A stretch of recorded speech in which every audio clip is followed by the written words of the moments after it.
ACA Foundation students, this is CACS Tejas Kataria and with lots of energy. Let me start with today's session. आज हम लोग बात करने वाले हैं private limited company, small company and public limited company and few other types of companies के बारे में. तो ये सेशन पूरा एक्सट्रीमली इंपॉर्टेंट होगा. बहुत कॉन्सेप्चुअली हम लोगों को हर एक पॉइंट को समझना है. बहुत सारे क्वेश्चन एंड आंसर्स भी हम लोग इसी सेशन में हम लोग देखने वाले हैं. तो बहुत ध्यान से पूरा फोकस 110% आपको अब इसके आगे देना है. But before I go head with the fresh new concept, एक बार रिवाइज कर लेते हैं जो भी हम लोगों ने अभी तक देखा है. सबसे पहले हम लोगों ने देखा था कि सेक्शन 1 हमेशा कंपनीज हर एक्ट का एक्चुअली होता है regarding short title, extent, commencement and applicability के बारे में. तो इस पे सबसे ज्यादा फोकस करना था हम लोगों को एप्लीकेबिलिटी ऑफ कंपनीज एक्ट पे. एप्लीकेबिलिटी, कंपनीज एक्ट कहां कहां एप्लीकेबल होता है. सबसे पहले companies act is applicable to and to all the companies which are incorporated under this act or any other previous law. इसके साथ साथ हम लोगों को ये देखना था that companies act is applicable to all the companies which are like insurance companies, जहां पे insurance act 1938 या IRDA act 1999 ऑलरेडी है, बट उसके इनकंसिस्टेंट हम लोग कुछ नहीं कर सकते. बट अगर वो फॉलो कर रहे हो तो उसके साथ कंपनीज एक्ट भी साथ में लगेगा.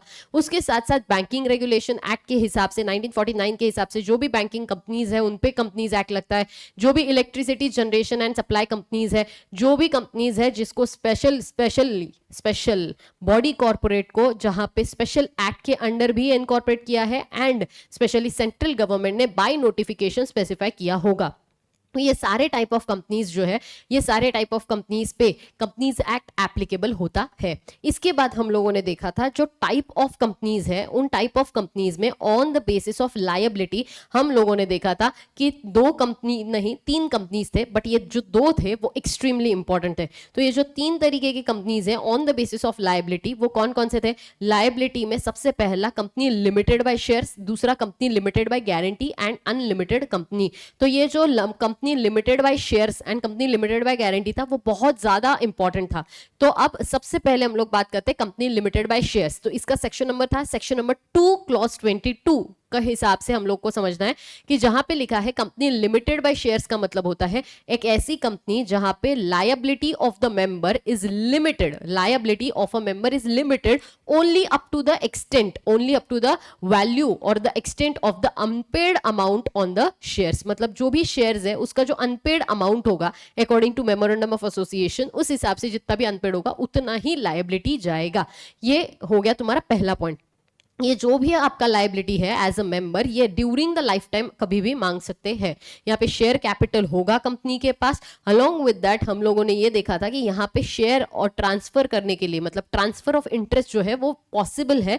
इतना बहुत ज्यादा कुछ इस पे प्रोहिबिशन नहीं, रेस्ट्रिक्शन जरूर है थोड़े बहुत, बट हाँ प्रोहिबिशन बिल्कुल भी नहीं है. तो यहाँ पे आपको समझना है कि ये 5 पॉइंटर्स थे जो हम लोगों ने यहाँ देखे. उसके बाद हमने देखा कंपनी लिमिटेड बाय गारंटी, जहां पे जो दिया हुआ है सेक्शन नंबर 2 क्लॉज 21 के हिसाब से एनी कंपनी जिसके पास भी जिसको भी आप लोगों ने स्टिपुलेटेड सम मांगा है, मतलब जो मेंबर्स है उनसे आप लोगों ने अगर कोई भी स्टिपुलेटेड सम जो उन्होंने गारंटी दिया था during the winding up of the company, वो पे करेंगे, कंट्रीब्यूट करेंगे towards the asset of the company, उतना आप उनसे पैसा मांग सकते हो. बस ये ध्यान रखना है कि एज अ कंपनी आप ये पैसा सिर्फ और सिर्फ वाइंडिंग अप के लिए ही मांग सकते हो. अदरवाइज अदर देन दैट आप ये पैसा कभी भी एज अ कंपनी कभी भी नहीं मांग सकते. अलोंग विद दैट यहाँ पे होता क्या है, यहाँ पे शेयर कैपिटल तो है तो धंधा चलेगा, कोई दिक्कत नहीं है. बट जो कंपनी लिमिटेड बाय गारंटी होता है उनके पास धंधा चलाने के लिए वर्किंग कैपिटल कहां से आएगा, तो उनके पास होता है membership fees, endowment funds, donations etcetera. यहाँ पे एक बहुत इंपॉर्टेंट केस लॉ देखा था, नरेंद्र कुमार अग्रवाल वर्सेस सरोज मालू.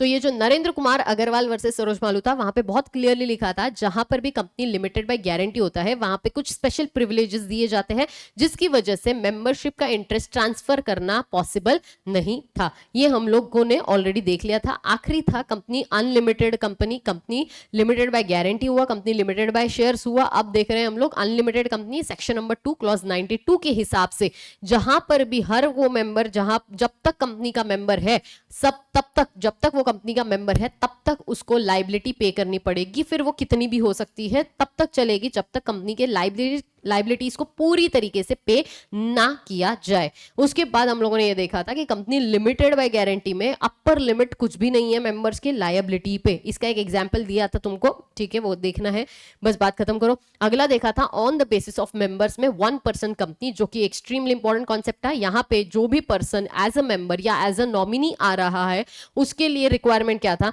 दैट वो पर्सन नेचुरल पर्सन होना जरूरी है एंड सिटीजन होना जरूरी है। फिर वो रेसिडेंट हो या ना हो फर्क नहीं पड़ेगा। रेसिडेंट तब माना जाता है जब वो इंडिया में 120 डेज से ज्यादा के लिए स्टे करेगा during immediately preceding financial year. Preceding financial year भूलिएगा नहीं।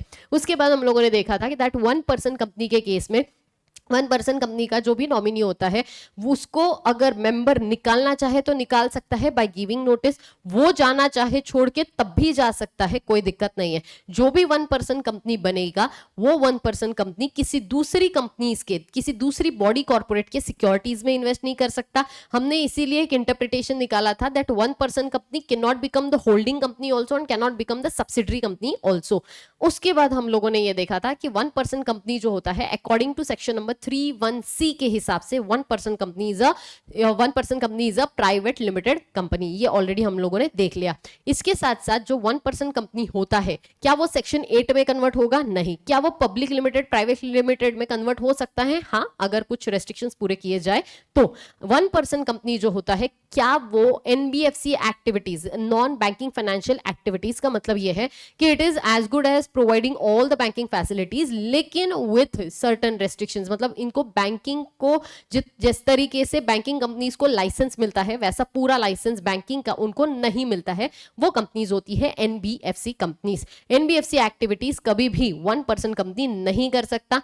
एंड सबसे इंपॉर्टेंट पॉइंट, जो भी पर्सन या तो नॉमिनी बने या तो मेंबर बने वो कभी भी माइनर नहीं हो सकता। ये जो कुछ बेसिक पॉइंट्स है पेनल्टी वगैरह के, पेनल्टी कितना था 10,000 रुपए and 1,000 rupees each day during which such default continuous. ये बेसिक हम लोगों ने कंप्लीट कर लिया था। अब हम लोगों को स्टार्ट करना है कंपनी लिमिटेड बाय गारंटी होने के बाद, कंपनी लिमिटेड बाय शेयर्स होने के बाद, कंपनी अनलिमिटेड कंपनी होने के बाद, 1% कंपनी होने के बाद अब हम लोग स्टार्ट करने वाले हैं प्राइवेट लिमिटेड कंपनी से। Private limited company section number 268, 1% company का था सेक्शन नंबर 262, इसका है 268। अब ये जो 268 है प्राइवेट कंपनी एक्सट्रीमली इंपॉर्टेंट है क्योंकि छोटे छोटे पॉइंट्स है। सबसे पहला, प्राइवेट कंपनी का मतलब क्या लिखा हुआ है? प्राइवेट कंपनी का मतलब लिखा हुआ है that any company having the minimum paid up share capital as may be prescribed. मैंने आप लोगों को पहले भी सिखाया था, एज में बी प्रिस्क्राइब्ड का मतलब होता है जहां पर भी रूल्स में स्पेसिफाई किया जाएगा। तो एज में बी प्रिस्क्राइब कहां पे प्रिस्क्राइब होता है? रूल्स में प्रिस्क्राइब होता है। लेकिन क्या अभी तक कुछ भी प्रिस्क्राइब किया है रूल्स में? बिल्कुल भी नहीं। तो अभी के लिए सिर्फ इतना लिखने का जहां पे minimum paid up share capital as में भी प्रिस्क्राइब्ड होगा। Done. Next, and by which and by its articles and by its articles and which by its articles 1, 2, 3 हो सके। मतलब क्या है 1, 2, 3 का मतलब क्या है? एक्चुअल में 1, 2, 3 मतलब ये है बाय इट्स आर्टिकल। सबसे पहला, restrict the transfer of interest, मतलब basically right to transfer the shares. मतलब क्या है कि देखो 1% कंपनी में मिनिमम 2 मेंबर्स होते हैं एंड मैक्सिमम 200 होते हैं। तो बेसिकली प्राइवेट लिमिटेड कंपनी मतलब ही उनको थोड़ा सा प्राइवेट सारा रखना है चीजें, उन लोगों को बहुत ज्यादा पब्लिकली चीजें नहीं करनी है। तो यहाँ पे इसीलिए क्या बोला जाता है कि जब भी कोई प्राइवेट लिमिटेड कंपनी में मेंबर बनता है तो अगर उसको मेंबरशिप से, मतलब अपना एज अ मेंबर अगर उसको सीज होना है, मतलब उसको मेंबर नहीं बनना है, छोड़ देना है मेंबरशिप का वो जो भी उसको डेजिग्नेशन मिला है वो, अगर वो सिचुएशन है तो कुछ रेस्ट्रिक्शन है। यहाँ पे वर्ड प्रोहिबिशन नहीं है, यहाँ पे वर्ड यूज किया है रेस्ट्रिक्शन। तो restrictions on the transfer, right to transfer the shares. तो सबसे पहला रेस्ट्रिक्शंस होगा। प्रोहिबिशन मतलब पूरी तरीके से बैन लगाना, बैन नहीं है बट कुछ रेस्ट्रिक्शंस है जो पूरे करने पड़ेंगे, जो आपके सिलेबस में इस वक्त नहीं है लेकिन अगले लेवल पर आप लोगों को ये चीजें पढ़नी पड़ेंगी। तो अभी के लिए सिर्फ इतना ध्यान रखना है आप लोगों को, इतना ध्यान रखो that restrict the rights to transfer the shares. ये हो गया तुम्हारा पहला कंडीशन। तो सबसे पहला, private limited company section number 268 के हिसाब से any company having minimum paid up share capital as may be prescribed, ये पहला लाइन आपका आना चाहिए। and which the articles, which by its articles, पहला, restrict the transfer of shares, पहला restrict the transfer of shares. मैं दूसरा पहले ये पॉइंट ले रही हूं that prohibits any of the invitation to the public to subscribe any of the securities to the public, any of the securities of the company. मतलब क्या है कि पब्लिक से कभी भी प्राइवेट लिमिटेड कंपनी कोई भी पैसा नहीं मांग सकता। मतलब क्या है कि प्राइवेट लिमिटेड के पास जो पैसा आता है वो जो भी कंपनीज के मेंबर्स होते हैं पहले उन्हीं से मांगा जाता है, पब्लिक से ढिंडोरा नहीं पीटकर मांगा जाता। जैसे ही सामने वाले कंपनी ने पब्लिक से पैसा मांग लिया, बात खत्म हो जाएगा, वो कन्वर्ट हो जाएगा इनटू पब्लिक कंपनी। तो अभी के लिए प्राइवेट लिमिटेड कंपनी को बहुत स्ट्रिक्ट एक रेस्ट्रिक्शन है, दैट प्रोहिबिशन किया हुआ है, मतलब बैन लगा दिया है कि पब्लिक से आप किसी भी तरीके का कोई भी सिक्योरिटी नहीं, मतलब किसी भी तरीके की कोई सिक्योरिटी नहीं दे सकते पब्लिक को। अब यहाँ पे वर्ड लिखा हुआ है सिक्योरिटी, ठीक है, सिर्फ शेयर्स वर्ड नहीं है। सिक्योरिटी मतलब प्रेफरेंस शेयर्स हुआ, सिक्योरिटी मतलब डिबेंचर्स हुआ, सिक्योरिटी मतलब तुम्हारा कमर्शियल पेपर भी होता है, सिक्योरिटी मतलब बॉन्ड्स भी होते हैं। तो बहुत सारी चीजें आती है एज अ सिक्योरिटी के डेफिनेशन से। तो किसी भी तरीके से पब्लिक से पैसा लेना ही नहीं है, ये स्ट्रिक्ट प्रोहिबिशन दिया हुआ है। And the most important topic is ये वाला, मतलब क्या है कि जो लिमिट है, maximum limit of members, maximum number of members of private limited company shall be 200। अब ये जो 200 है इसको लेकर उन्होंने कुछ कंडीशंस डाले हैं जो हम लोगों को समझने हैं और सीखने हैं। सबसे पहले, accept in case of 1 person company the limit of the number of members is 200 provided that. अब यहां पे बड़ा ध्यान से देखिएगा, यहां पे वर्ड लिखा accept in case of 1 person company. ये तो बच्चे वैसे ही यूजुअली इग्नोर करते हैं, but you should write accept in case of 1 person company. क्यों लिखा? बिकॉज 1 पर्सन कंपनी के सेक्शन ने, सेक्शन 2 क्लॉज 62 में बहुत क्लियरली लिखा है कि सिर्फ एक अकेला ही मेंबर होगा।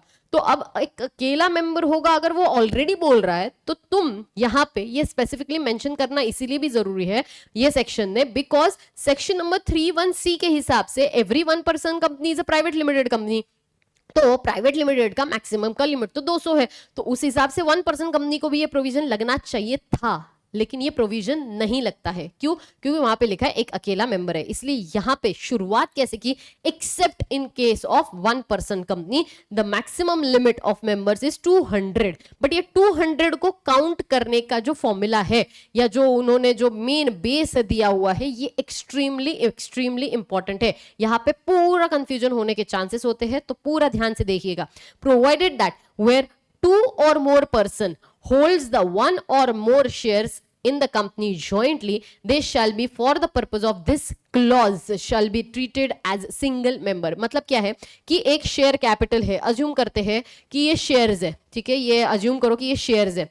अब ये जो शेयर्स है इस पर 2 लोगों के नाम लिखे हुए हैं, इन शेयर्स पर 2 लोगों के नाम लिखे हुए हैं, अज्यूम करो जो भी 2 नाम लिखे हुए हैं, ये जो शेयर सर्टिफिकेट है जो 2 लोगों के नाम पर है, उन दोनों को मिलाकर हम लोग 2 नहीं एक ही मेंबर काउंट करेंगे जब भी हमको 200 का लिमिट काउंट करना है तो 2 लोग, कोई दिक्कत नहीं है। तो शेयर सर्टिफिकेट पे 2 लोगों का नाम दिखेगा भी। अब वो जो 2 लोगों का नाम दिखा है या जो 2 लोगों का नाम लिखा जा रहा है, उन 2 लोगों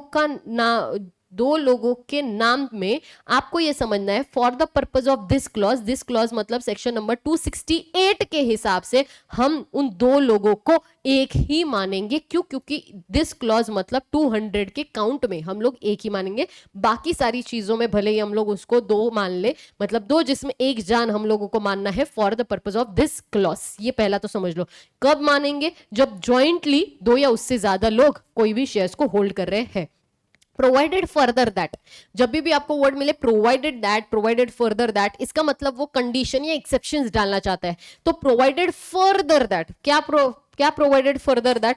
provided further that the person who is in the employment of the company, क्या लिखा हुआ है? The person who is in the employment of the company and the person who having been formally in the employment of the company and where the members of the company in that employment and have continued to be the members after the employment cease shall not be included in the number of members। मतलब क्या है, बड़ा ध्यान से समझिएगा।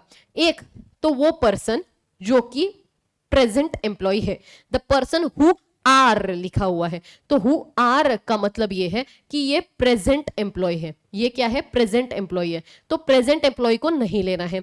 दूसरा, formally in the employment, मतलब ये समझ में आता है कि पास्ट एम्प्लॉय को भी नहीं लेना है, बट ऐसा पास्ट एम्प्लॉय वो होना चाहिए था, एक ऐसा पास्ट एम्प्लॉय ये होना चाहिए जो कि जब वो एम्प्लॉयमेंट में था तब उसको शेयर्स मिले हैं एंड फिर वो शेयर्स छोड़ के गया है एंड उसके बाद भी he is continuing as a member of the company.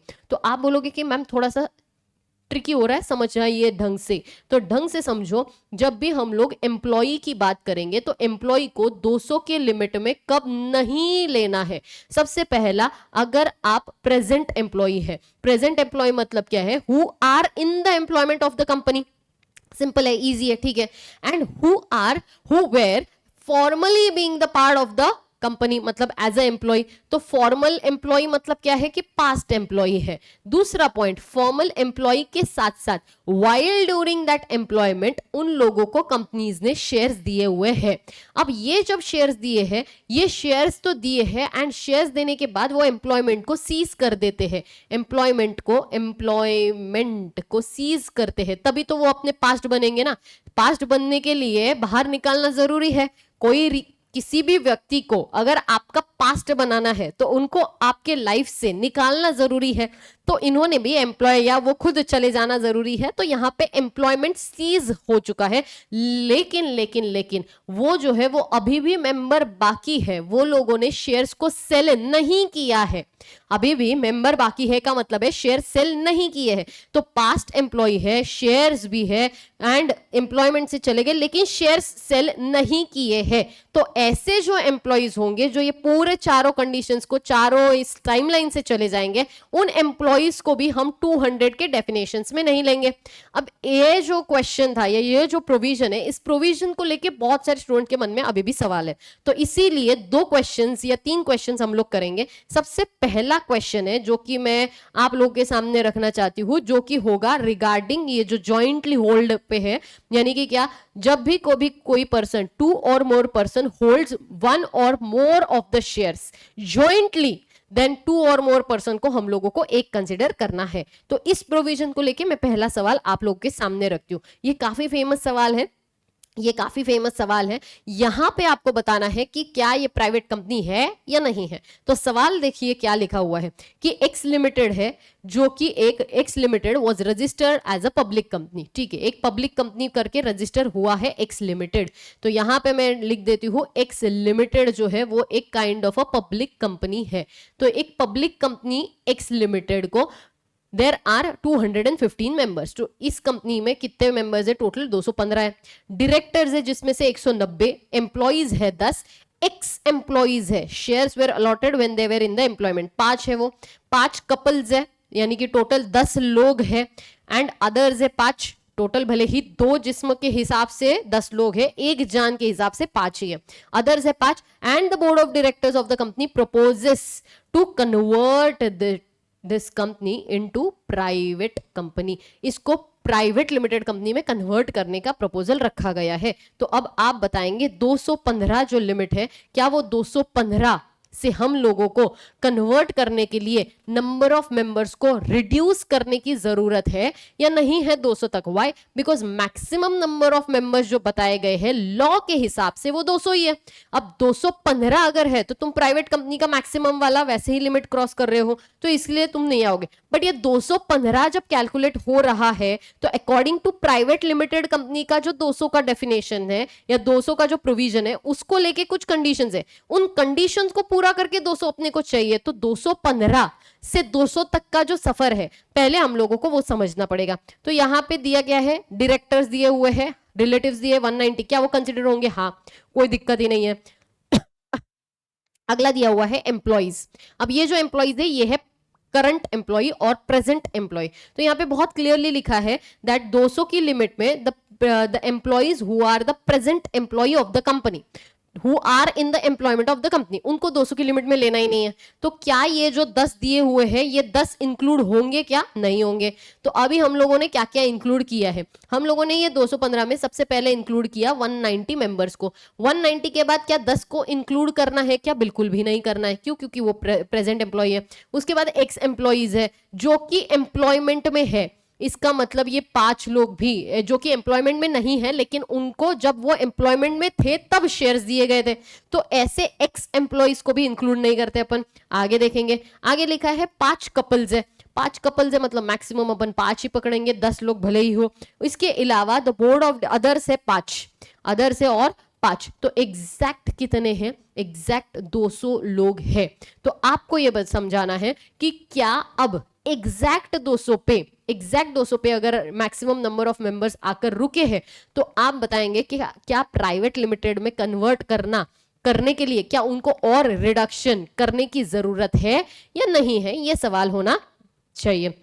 तो अब एग्जैक्ट 200, अब प्रोविजन में क्या लिखा है रे? प्रोविजन में लिखा है except in case of 1 person company the limit of the its members is 200। तो एग्जैक्ट 200 इज अलाउड, बराबर है। Maximum can be allowed as 200, अपने इधर भी 200 है, तो क्या रिडक्शन करने की जरूरत है? नहीं है। तो अब एग्जाम में लिखते टाइम पे क्या लिखोगे? सबसे पहले तो प्रोविजन लिखना है पूरा का पूरा, जो हम ऑलरेडी देख चुके हैं, पढ़ चुके हैं, वैसा का वैसा प्रोविजन लिखोगे। प्रोविजन में क्या क्या लिखोगे एक बार रिवाइज करो। सबसे पहले प्राइवेट लिमिटेड कंपनी है जिसका minimum paid up share capital as में भी प्रिस्क्राइब्ड है, जो कि अभी तक प्रिस्क्राइब नहीं है, एंड आर्टिकल्स ऑफ विच, तो उसमें क्या क्या मेंशन है? सबसे पहला जो पॉइंट मेंशन है वो है restrictions on the transfer of shares. दूसरा जो पॉइंट है prohibition from the invitation from public by subscribing any of the securities, ये भी हो गया। तीसरा लिखा है except in case of 1 person company maximum number of members shall be 200। अब ये जो 200 है इसमें provided that and provided further that है। Provided that when one or more of the members holding the shares jointly, then they shall be considered as 1 person only or single member only for the purpose of this clause. And दूसरा provided further that the employees who are in the employment and who were in the employment and ceased to be the employee however got the shares or bought the shares while in the employment, उनको भी आपको हटाना है। ये पूरा provision लिखो। Facts of the case में analysis लिखो कि कैसे 190 लिया, ये नहीं लिया, वो नहीं लिया, वो सब कुछ लिख देना एंड एंड में आंसर कर दीजिएगा कि yes company do not need to reduce the number below 200 क्योंकि 200 तक इजीली पहुंच रहे हैं और 200 मैक्सिमम है, तो विद इन लिमिट तुम हो, जिसकी वजह से तुमको कन्वर्ट करने में कोई प्रॉब्लम नहीं और ना ही नंबर ऑफ मेंबर्स को रिड्यूस करना पड़ेगा। ये पहला सवाल था रिगार्डिंग 1 पर्सन कंपनी। अब ये आप लोगों के सामने ये है दूसरा सवाल है। पूरा सवाल शांति से पढ़े। पूरा सवाल पढ़ने के बाद हम लोगों को इस क्वेश्चन का प्रॉपर एनालिसिस करना है क्योंकि ये आपको और एक कॉम्पिटिटिव एज देने वाला है। तो ये सवाल आप लोग के सामने है, आप लोग शांति से देखें और फिर समझ के बताएं क्या होना चाहिए। मतलब आपका सोचो 15 सेकेंड है आप लोग के पास।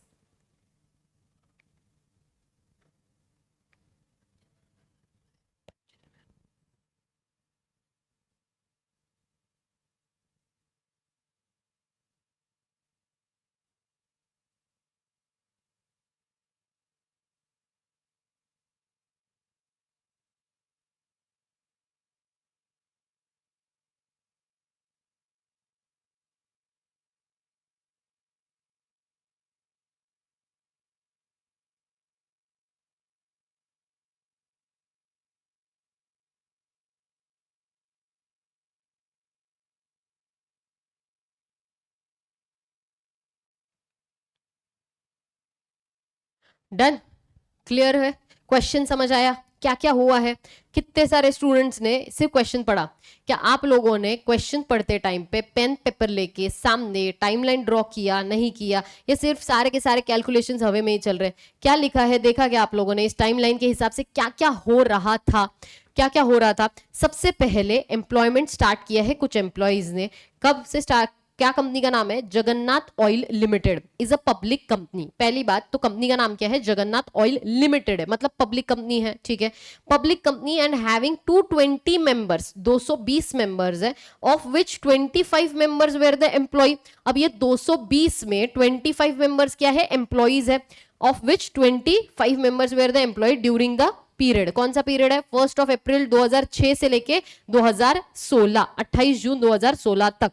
तो यहां पे सबसे पहला यहां पे 25 एम्प्लॉइज का एम्प्लॉयमेंट स्टार्ट हो जाता है, और वो कहां तक एम्प्लॉय बन के रहते हैं? 28 जून 2016 तक वो एम्प्लॉय है। बीच में 1 जुलाई 2007 को उनको शेयर्स अलॉट हुए हैं। किसको शेयर्स अलॉट हुए हैं? उन 25 एम्प्लॉइज को शेयर्स अलॉट हुए हैं। अब ये जो 25 लोगों को शेयर्स अलॉट हुए हैं, उन्होंने शेयर्स कब बेचे हैं रे? शेयर्स बेचे हैं उन्होंने 1 अगस्त 2016। मतलब बड़ा ध्यान से समझिएगा, पहले वो एम्प्लॉय बने, फिर वो एम्प्लॉयमेंट में उनको शेयर्स मिले, शेयर्स मिलने के बाद एम्प्लॉयमेंट से सीज हो चुके हैं, एंड सीज होने के बाद भी वो मेंबर बन रहे थे। कब तक मेंबर थे वो? 28 जून से लेके 1 अगस्त से पहले तक। तो ये जो बीच का टाइम पीरियड है, ये बीच के टाइम पीरियड में उनके पास शेयर्स थे, उनके पास शेयर्स थे। तो इसका मतलब वो इस यहां तक के ड्यूरेशन के लिए क्या वो हमारे एक्स एम्प्लॉइज है हमारे कंपनी के? यस। क्या वो हमारे कंपनी के एक्स एम्प्लॉइज है? The answer is yes. And वो ऐसे एक्स एम्प्लॉइज है जो कि जिन्होंने एम्प्लॉयमेंट स्टार्ट किया, एम्प्लॉयमेंट खत्म भी हुआ, और उनको जो शेयर्स जो अलॉट हुए थे वो ड्यूरिंग द एम्प्लॉयमेंट हुए थे, एंड ड्यूरिंग द एम्प्लॉयमेंट के जो शेयर्स अलॉट हुए हैं वो उन्होंने 1 अगस्त 2016 को बेचे हैं। मतलब यहां तक, मतलब कब तक? 31 जुलाई तक, 31 जुलाई तक वो एक्स एम्प्लॉय थे। मतलब ही क्या वो 200 के लिमिट में काउंट होंगे? वो 200 के लिमिट में काउंट नहीं होंगे, बट कब तक? जब तक 31 टिल 31 जुलाई 2016 तक वो कभी भी 200 के मेंबर में काउंट नहीं होंगे। लेकिन अब उन्होंने क्या किया? अब उन्होंने 1 अगस्त 2016 को शेयर्स बेच दिए, तो मेंबरशिप उनकी खत्म हो गई, member cease to be the member हो गए। Cease to be a member होने के बाद वापस से 1 दिसंबर 2016 को शेयर्स वापस से बाय किए हैं। अब जो है, अब ये जो जगन्नाथ लिमिटेड है, जगन्नाथ ऑयल लिमिटेड है, उनको कन्वर्ट करना है इनटू प्राइवेट लिमिटेड कंपनी। जब उनको कन्वर्ट करना है इनटू प्राइवेट लिमिटेड कंपनी, तो क्या सबसे इंपॉर्टेंटली ये जो टोटल 220 का नंबर है जिसमें 25 एम्प्लॉई है, उनको 200 के लिमिट में काउंट करना है या 200 के लिमिट में काउंट नहीं करना है? ये सबसे बड़ा सवाल आता है। तो आपको समझना है, जब उन्होंने शेयर्स वापस से लिए थे 1 दिसंबर 2016 को, क्या उस टाइम पे वो कंपनी के एम्प्लॉय थे? नहीं। यहां पे क्या कंपनी के एम्प्लॉय थे? नहीं। दूसरा पॉइंट, क्या उनको जो शेयर्स, उन्होंने जो शेयर्स लिए हैं या उनके पास जो शेयर्स है, क्या वो ड्यूरिंग द एम्प्लॉयमेंट मिले हैं? क्या उनको ड्यूरिंग द एम्प्लॉयमेंट वाले शेयर्स है? नहीं। ड्यूरिंग द एम्प्लॉयमेंट, ये मेरा शॉर्ट फॉर्म है, क्या तब उनको शेयर्स मिले हैं? नहीं। तो इसका मतलब वो क्या 200 का जो एक्सेप्शन डाला था उसमें आएंगे? नहीं। तो इसका मतलब वो 200 के लिमिट में काउंट हो रहे हैं। इसीलिए अगर जगन्नाथ ऑयल लिमिटेड को 220 मेंबर है अभी, अगर उनको कन्वर्ट होना है इनटू प्राइवेट, तो 220 से आपको 200 तक आना ही होगा। व्हाई? बिकॉज ये 25 जो इन्वॉल्व है वो 25 के 25 लोग काउंट किए जाएंगे in the limit of 200 members. तो 200 लिमिट अगर क्रॉस है तो प्राइवेट लिमिटेड आप नहीं बन सकते। तो इसीलिए यहां पे पहला जो सवाल पूछा है कि क्या उनको रिड्यूस करना पड़ेगा नंबर, तो पहले सवाल के हिसाब से यस, उनको रिड्यूस करना पड़ेगा। बट दूसरा सवाल उन्होंने ये पूछा है, would your answer be different, would your answer be different than above if 25 members were in the employment of Jagannath oil limited from 1 April 2006, जो कि सेम है, टिल 28 जून 2017, टिल 28 जून 2017। इसका मतलब आपको यह समझना है कि यहां पे एम्प्लॉयमेंट स्टार्ट डेट तो सेम ही है, हाउएवर जो एम्प्लॉयमेंट जो आगे बढ़ रहा है, एम्प्लॉयमेंट सीज जो एक्चुअल में यहां पर हो रहा था, कहां पे? यहां पे 28 जून 2016 को हो रहा था, अब वो होने वाला है 28 जून 2017 को। तो इसका मतलब जब उन्होंने ये शेयर्स बाय किए और अगर वो एम्प्लॉयमेंट में है तो क्या वो एम्प्लॉई है? हाँ। क्या उनको ड्यूरिंग द एम्प्लॉयमेंट वो शेयर्स मिले थे? हाँ, शेयर्स ड्यूरिंग एम्प्लॉयमेंट मिले थे। हाँ, तो अगर 1 दिसंबर 2016 में अगर कंपनी सोच रही है कि उनको public limited to private limited बनना है, इसका मतलब उन लोगों के पास वो शेयर्स है जो कि उनको एम्प्लॉयमेंट के दौरान मिले हैं, प्रोवाइडेड वो सेल ना करे तो अगर ऐसा सिचुएशन है तो उन एम्प्लॉइज को वैसे ही हटा दिया जाएगा। व्हाई? बिकॉज वो एम्प्लॉय है, यानी कि प्रेजेंट एम्प्लॉय माना जाएगा टिल 28 जून 2017 तक, जब उन्होंने शेयर्स बाय किए। उसके बाद आगे जाके जब भी कंपनी को सोच रहे हैं, जब भी कंपनी सोच रही है कि उनको कन्वर्ट होना है, तब अप टू 28 जून 2017 तक, बिकॉज वो एम्प्लॉय है एंड उनको ड्यूरिंग द एम्प्लॉयमेंट शेयर्स मिले हैं, तो यहां पे वो 25 लोग काउंट नहीं किए जाएंगे एंड 220 माइनस 25 यानी कि टोटल 195 मेंबर्स ही है, जिसकी वजह से रिडक्शन नहीं करना पड़ेगा। इतना ही आपको लिखना था। अब एग्जाम में जब आप ये सवाल आएगा और जब आप मेंशन करोगे, तब आप लोगों को क्या क्या लिखना चाहिए? सबसे पहला पूरा प्रॉपर डेफिनेशन लिखोगे सेक्शन 2 क्लॉज 68 के हिसाब से, उसके जो भी अगले कंडीशन है वो लिखोगे एंड देन देखो ये सवाल कितने मार्क्स का है वो भी देखो। बहुत ज्यादा लेट के नहीं लिखना है, because you have to write according to marks. Last जो अटेम्प्ट गए हैं, जैसे कि सितंबर 25 का जो अटेम्प्ट गया, मई 25 का जो अटेम्प्ट गया था, उस अटेम्प्ट में बहुत छोटे सवाल पूछे थे, बट स्टूडेंट्स ने इतना लेट के लिखा कि उनको पेपर ही कंप्लीट नहीं हो रहा, ये प्रॉब्लम हो रही थी। तो इसीलिए राइट अकॉर्डिंग टू मार्क्स, ये बहुत इंपॉर्टेंट आप लोगों को लेसन है। तो यहाँ पे पहले आप लिख देना पूरा प्रोविजन, फिर बीच में फैक्ट्स ऑफ द केस लिख देना एंड एंड में लिख देना 268 के हिसाब से यहाँ पे 200 लिमिट में आप लोग आ रहे है, तो इसीलिए कंपनी इस 200 लिमिट में आपको इंक्लूड किया जाएगा। मतलब इसकी वजह से आप 220 मेंबर्स बन गए, पहले सवाल में 220 मेंबर्स बने एंड इसीलिए कंपनी नीड्स टू रिक्वायर और कंपनी रिक्वायर्स टू क्या करना पड़ेगा? Reduce the number of members, अगर आपको प्राइवेट में कन्वर्ट होना है तो। और वही अगर आप 28 जून 2017 तक एज ए एम्प्लॉय रहते हो तो आपको जरूरत नहीं है कि आप लोगों को मतलब कन्वर्ट होते टाइम पे कुछ ध्यान देने की, रिडक्शन करने की वगैरह, बिकॉज ऑलरेडी रिड्यूस नंबर है, मैक्सिमम 195 ही मेंबर है, 200 के विद इन है, तो चलेगा। यहाँ पे रिडक्शन ऑफ मेंबर्स की जरूरत नहीं पड़ेगी। इतना लिखो, मार्क्स मिल जाएगा। इस तरीके से जब कॉन्सेप्ट के आगे के जो क्वेश्चंस है वो अगर आप सॉल्व कर पाए, इससे ज्यादा डिफिकल्ट कुछ नहीं। ये जो क्वेश्चन है ये आप लोगों के लिए सबसे ज्यादा हाईएस्ट लेवल ऑफ डिफिकल्टी वाला क्वेश्चन था, इससे ज्यादा बियॉन्ड कुछ नहीं आएगा। बस आपको इतना ध्यान रखना है कि अगर मेंबर चला जाता है तो क्या उसके पास जो शेयर्स है वो ड्यूरिंग द एम्प्लॉयमेंट मिले हैं या नहीं मिले। अगर ड्यूरिंग द एम्प्लॉयमेंट मिले मत लो, ड्यूरिंग द एम्प्लॉयमेंट नहीं मिले हैं, उसने मेंबर की कैपेसिटी में इंडिविजुअली अपना लिया है, तो उसको काउंट करना है। इतना ही एक आपको एक क्या बोलते हैं क्रक्स जो है वो इस प्रोविजन का इतना ही याद रखना है, जहां पे बच्चों को बहुत ज्यादा कंफ्यूजन होता है। I hope so now this provision is very very very clear. ठीक है, आगे बढ़ेंगे। अगला है पॉइंट आपका स्मॉल कंपनी का। Again a company, small company का मतलब सेक्शन नंबर 285 के हिसाब से, सेक्शन नंबर 2 क्लॉज 85 के हिसाब से any company other than public company, any company other than public company मतलब ही private company.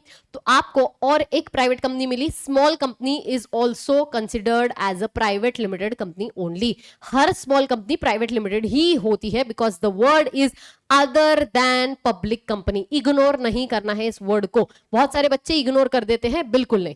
Other than private company, other than public company, ये है आपका स्मॉल कंपनी का start. So small company private company होती है। तो according to section number 285, according to section number 2 clause 85, the company means small company means a company other than public company. पहला line है other than public company, जिसका paid up share capital does not exceed 4 crore और such higher amount as may be prescribe not exceeding 10 crore and a turnover according to the statement of profit and loss, a turnover according to statement of profit and loss of immediately preceding financial year does not exceed 40 crore or such higher amount not exceeding 100 crore. ये था आपका provision. एक बार वापस से section numbers के साथ ये provision करना है। क्या लिखा हुआ है सेक्शन नंबर 285 के हिसाब से? According to section number 285, a small company is a company which is other than the public company. Simple, a small company is a company which is other than public company whose paid up share capital not exceeding 4 crore and or such higher amount not exceeding 10 cr and turnover according to statement of profit and loss of immediately preceding financial year। तो आपको याद कैसे करोगे? पहले लिखना है paid up share capital, ठीक है? So paid up share capital not exceeding 4 crore or such higher amount not exceeding 10 cr as may be prescribed and turnover of which according to statement of profit and loss। Turnover किसके हिसाब से? According to the statement of profit and loss. कब का? लेकिन of immediately preceding financial year does not exceed 40 crore और such higher amount not exceeding 100 crore. इतना यहां तक पहुंचे, आगे का बाद में देखेंगे। यहां तक पहुंचे। अब ये जो लिमिट्स लिखी हुई है कौन कौन सी?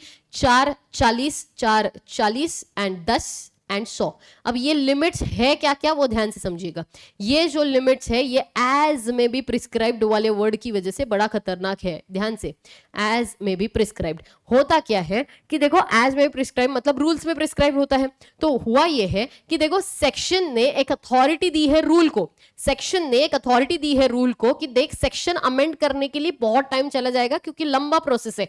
पहले बिल, फिर उसके बाद लोकसभा राज्यसभा में लड़ेंगे, फिर उसके बाद वो बेंच वेंच बजा के ठक ठक ठक ठक करके सारा पूरा तमाशा होने के बाद जाके कहीं ना कहीं वो डिसीजन आएगा। फिर जब वो झगड़े वगैरह होने के बाद जब वो डिसीजन आएगा, उसके बाद प्रेसिडेंट का साइन होगा, वो होने के बाद ओजी में जाएगा, तो तब तक तो अगली सदी आ जाएगी। तो इतना धीरे धीरे खेल नहीं सकते हम लोग, थोड़ा ज्यादा हो गया अगली सदी, बट ठीक है, आपको समझना है, मतलब बस भावनाओं को समझो कि क्या बोलना चाहती हूं मैं। तो इतना लंबा प्रोसेस है, तो इसकी वजह एक काम करते हैं, सेक्शन बोलता है रूल हम तुझको अथॉरिटी देते हैं। क्या बोला गया है? सेक्शन बोलता है रूल हम तुझको अथॉरिटी देते हैं कि तू जब चाहे तब मतलब रूल्स जब चाहे तब तू ये जो लिमिट हमने सेट किया है इसको बढ़ा सकता है, बट कब तक बढ़ा सकता है? सिर्फ 10 करोड़ तक बढ़ा सकता है। अगर 10 करोड़ के ऊपर कभी बढ़ाने का टाइम आया तो तुझे सेक्शन की यानी कि पप्पा की परमिशन लेनी पड़ेगी। समझ आया क्या?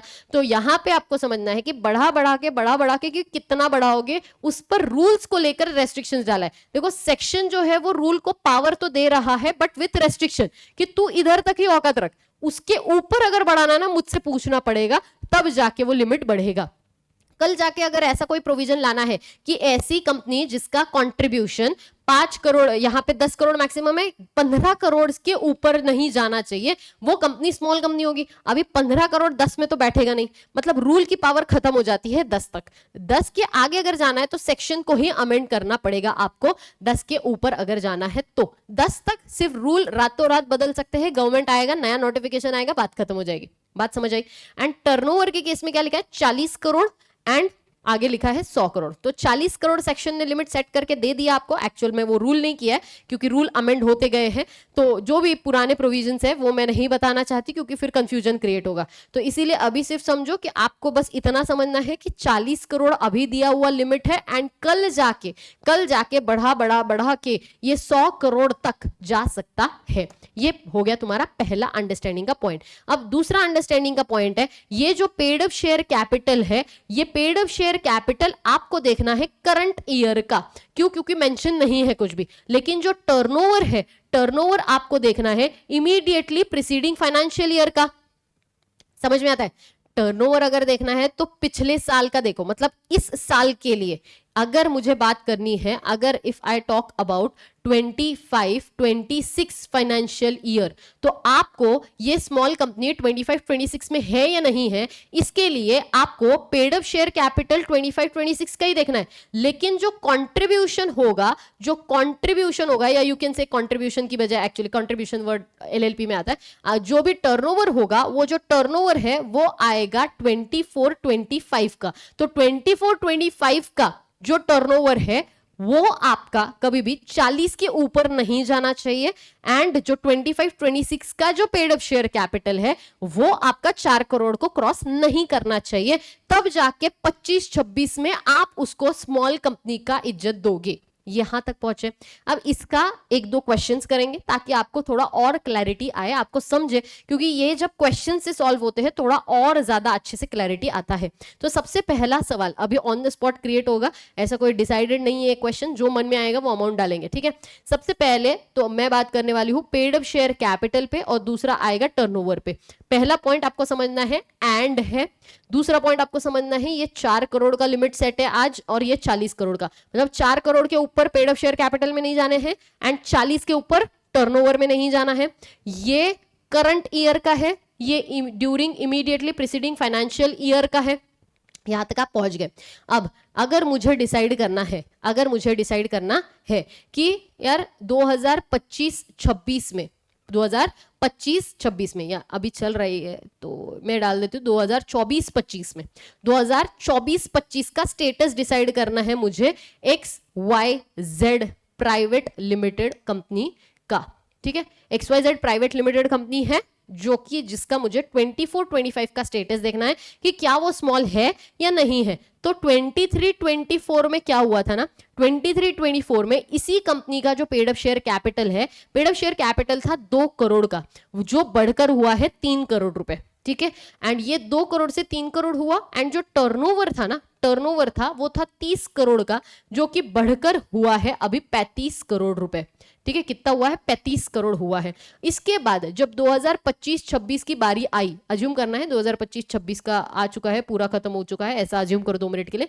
तो 2025-26 के लिए हमको डिसाइड करना है कि क्या वो स्मॉल कंपनी है या नहीं। तो इस साल का जो कैपिटल था, पेड अप शेयर कैपिटल, वो 3.5 करोड़ का था, एंड जो टर्नओवर था वो 50 करोड़ गया, ठीक है। 2026-27 में क्या हुआ, ये 3.5 करोड़ जो है वो बढ़ गया, और ये 3.5 करोड़ बढ़कर हुआ था 5 करोड़ रुपए या 10 करोड़ रुपए का, एंड यहां पे 100 करोड़ रुपए। अब आपको सोचना है कहां पर ये स्मॉल कंपनी होगा या नहीं। अगर मैं बात करूं 24-25 की, तो आपको समझना है कि जो पेड अप शेयर कैपिटल है वो आपको करंट ईयर का चाहिए, एंड जो टर्नओवर है वो आपको इमीडिएटली प्रीसीडिंग फाइनेंशियल ईयर का चाहिए, टू डिसाइड कि उस साल के लिए क्या वो स्मॉल है या नहीं है। अगर आप ध्यान से देखोगे तो आपको पता चलेगा कि यहाँ पे विद इन लिमिट, मतलब 4 और 40 के विद इन लिमिट है, तो ये स्मॉल है।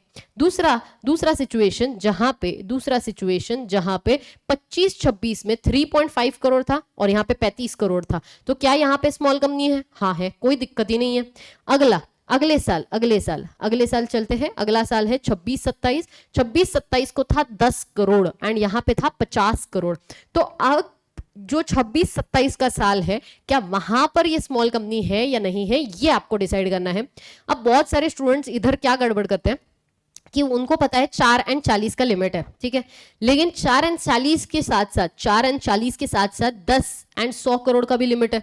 तो वो क्या सोचते हैं कि ये 10 करोड़ है, ठीक है, 10 करोड़ मतलब एग्जैक्ट 10 करोड़ चलता है, तो 10 करोड़ लिमिट है, और इधर 50 करोड़ है, मतलब क्या है, वो विद इन लिमिट है। क्यों? तो बोले 10 और 100 के विद इन लिमिट तो है ना। अरे नहीं, ये बढ़ बढ़कर इतना बढ़ा सकते हैं कल जाके जरूरत पड़ी तो, लेकिन अभी जरूरत है नहीं। अभी के जरूरत के हिसाब से हमें सिर्फ चलना है किस पे? 4 और 40 पे। क्या ये 4 करोड़ के अंदर है? नहीं। क्या ये 40 करोड़ के अंदर है? नहीं। तो इस साल के लिए वो स्मॉल कंपनी नहीं होगा। क्या ये पॉइंट क्लियर हुआ? ये था तुम्हारा पहला सम, जो कि ऑन द बेसिस ऑफ जो भी कैलकुलेशंस अगर आपको करने के लिए आया तो। मेरा जो पर्टिकुलरली क्वेश्चन बैंक है उसमें मैंने कुछ ऐसे क्वेश्चंस खुद ही क्रिएट करके डाले हुए हैं जहां पे बच्चों को बहुत सारे कॉन्सेप्ट्स को कनेक्ट करके स्मॉल कंपनी का डाला हुआ है, ठीक है। तो वो क्वेश्चन हम लोग करेंगे during exam oriented batch also, but अभी नहीं करेंगे। जब एंड में मैं क्या करती हूँ, स्टार्टिंग में थोड़ा सा कॉन्सेप्ट अंडरस्टैंडिंग के लिए, अभी सिर्फ आप एप्लीकेशन कर रहे हो, ठीक है, मैं सिर्फ अभी आपको कॉन्सेप्ट सिखा दिया, फिर उसके बाद रिवीजन करा दिया, फिर उसके बाद उसका कॉन्सेप्ट का एप्लीकेशन कैसे करना है क्वेश्चन में वो सिखा दिया कि क्वेश्चन आया है आपके सामने, आप एप्लीकेशन करो कैसे कैसे क्या क्या होगा। अब लिखने वाला जो पार्ट है, ठीक है, तो वो मैं अभी तक आप लोगों का इमीडिएटली दूसरे ही सेशन से स्टार्ट नहीं करने वाली। वेट करना, थोड़ा सा पूरा कंपनीज एक्ट को कवर होने दो अच्छे से, उसके बाद जब मेरे कुछ ऐसे क्वेश्चंस है जो मैंने खुद क्रिएट किए हैं, एंड ट्रस्ट मी एक दो क्वेश्चंस तो ऐसे मैंने पूरा क्रिएट किया कॉन्सेप्ट वगैरह लगा लगा के यहां से यहां से यहां से, और फिर चैट जीपीटी को डाल दिया, चैट जीपीटी भी जवाब नहीं दे पाया, गलत जवाब दिया है चैट जीपीटी ने। ऐसे कुछ क्वेश्चंस जो मैंने क्रिएट किए हैं वो भी हम लोग करने वाले हैं ड्यूरिंग द सेशन, ठीक है, बट अभी नहीं, थोड़ा सा वेट करेंगे, थोड़ा सा आपको एक आइडिया आएगा, थोड़ा सा एक क्या बोलते हो आपका पकड़ आएगा उस लॉ के लैंग्वेज पे, अंडरस्टैंडिंग पे, उसके बाद एप्लीकेशन समझ में आए फिर अपन राइटिंग पे चलेंगे, फिर और प्रेजेंटेशन कैसे अच्छा करना है उस पे चलेंगे, तो स्टेप बाय स्टेप जाना है। ये तो सिर्फ मेरा हुआ स्मॉल कंपनी का पहला प्रोविजन। अभी दूसरा प्रोविजन अभी भी बाकी है। दूसरा प्रोविजन है दैट दिस क्लॉज मतलब कौन सा क्लॉज है, 285 क्लॉज, यानी कि जो स्मॉल कंपनी का क्लॉज है। This clause shall not apply to This clause shall not apply to a holding subsidiary company, Section 8 company or any company or body corporate governed by any special act। मतलब समझता है कि कोई भी special act के under कोई भी body corporate है तो हम लोग स्पेशल एक्ट के अंडर वाले जो बॉडी कॉर्पोरेट है उस पर नहीं लगाएंगे ये। दूसरा, हम लोग जो भी सेक्शन 8 कंपनी है उनके लिए भी नहीं लगाएंगे। तीसरा, जो भी होल्डिंग सब्सिडरी कंपनी है उनके लिए भी नहीं लगाएंगे। मतलब अगर आप देखो, इनको ये समझाना है कि अगर आपका इतना ही औकात है कि आप होल्डिंग सब्सिडरी रिलेशन क्रिएट कर पा रहे हो तो फिर आप आए क्यों इधर। मतलब समझता है, स्मॉल कंपनी इसलिए देते हैं ताकि थोड़ा सा प्रिविलेज मिले। प्रिविलेज किसको मिले, उन कंपनीज को प्रिविलेज मिले, उनको थोड़ा सा इजी वे आउट मिले, इसीलिए स्मॉल कंपनी का प्रोविजन है। अभी अगर आप वो स्मॉल कंपनी में होल्डिंग सब्सिडरी जितना इज्जत डाल दोगे तो फिर तो मतलब थोड़ा सा समझना चाहिए ना आपको कि स्मॉल कंपनी का जितना उतना लीनियंट आपके साथ नहीं रह सकते, इसीलिए स्पेसिफिकली एग्जाम्पशन में डाल दिया। तुम्हारा होल्डिंग सब्सिडरी रिलेशन बना जैसे ही कोई भी स्मॉल कंपनी का किसी भी कंपनी के साथ होल्डिंग या सब्सिडरी का रिलेशन बना, या तुम सेक्शन 8 कंपनी के साथ अगर आप as a section 8 company register हुए, या फिर अगर बॉडी कॉर्पोरेट है जो कि स्पेशल एक्ट के अंडर रजिस्टर होता है, अगर आप इन तीनों में से कोई भी कैटेगरी में है, आपको स्मॉल कंपनी का स्टेटस कभी नहीं दिया जाएगा। यहां तक पहुंचे, कोई दिक्कत नहीं है। ये था तुम्हारा पूरा प्रोविजन ऑफ स्मॉल कंपनी। अब एक सवाल है जो कि आपके अभी मतलब जो नवंबर जो अपना मे अटेम्प्ट हुआ, मे अटेम्प्ट में पूछा गया था। ये सवाल आप लोगों के सामने स्क्रीन पे दिख रहा होगा आपको, ठीक है। अब शांति से ये सवाल देखो, शांति से ये सवाल देखो, और फिर आप लोगों को सोचना है क्या ये स्मॉल कंपनी है या नहीं है। शांति से सवाल देखो पूरा।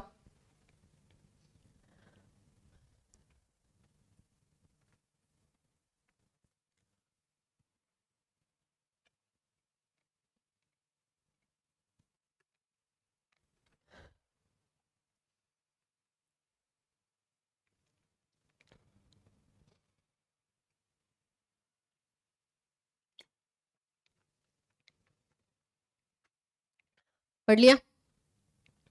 क्या ये स्मॉल कंपनी है या नहीं है? स्मॉल कंपनी है या नहीं, बताए आपके हिसाब से क्या ये स्मॉल कंपनी है या नहीं है, ये आपको ढूंढ के बताना है, ठीक है। क्या क्या लिखा हुआ था देख लो। चलो आपको एक 10-15 सेकंड दे देती हूँ।